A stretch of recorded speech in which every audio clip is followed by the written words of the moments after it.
সামাজিক যোগাযোগ মাধ্যমে ভাইরাল হওয়া ভিডিওতে দেখা যাচ্ছে গান গেয়ে গেয়ে এক যুবককে পেটানো হচ্ছে। গত 14 আগস্টের ওই ঘটনার ভিডিও তোলপাড় সৃষ্টি করে সামাজিক যোগাযোগ মাধ্যমে। আসামিদের ধরতে অভিযান শুরু করে পুলিশ প্রশাসন। এরপরই হত্যার ঘটনায় জড়িত মূল হোতা ফরহাদ আহমেদ চৌধুরী জুয়েল সহ 3 জনকে গ্রেফতার করে পুলিশ। সালমান যেটা আছে তার একটা আমরা এক্সক্লুসিভ ভিডিও পাই, সে নিজেই যেটা স্বীকার করছে, সে যে গাল টিপে ধরছে এবং মোটামুটি পূর্ণাঙ্গ তথ্য পাইছি এবং তাদের মাধ্যমে আমরা যেটা হোয়াটসঅ্যাপ গ্রুপ চট্টগ্রাম ছাত্র জনতা ট্রাফিক গ্রুপ, এটা আমরা পাই, তদন্তে পাই এবং সেটাকে আমরা অ্যানালাইসিস করি। আমরা মোটামুটি এটা পেয়ে এটা আমরা একটা ক্লিয়ার আইডিয়া পেয়ে গেছি। পুলিশ বলছে গত 13ই আগস্ট পূর্ব শত্রুতার জেরে নয়, মূলত ছিনতাইকারী সন্দেহে মারধর করা হয় শাহাদাতকে। তার নামে নগরীর কোতোয়ালি থানায় 6টি মামলা রয়েছে। এই গ্রুপের অ্যাডমিন হচ্ছে ফরহাদ হোসেন চৌধুরী প্রকাশ জুয়েল। জানা যায় তারই নেতৃত্বে ঘটনাটি ঘটে।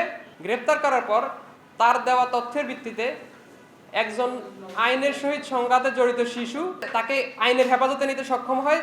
গত আগস্টে নিহত শাহাদাতের বাবা বাদী হয়ে অজ্ঞাতদের আসামি করে পাতলাশ থানায় একটি মামলা করেন।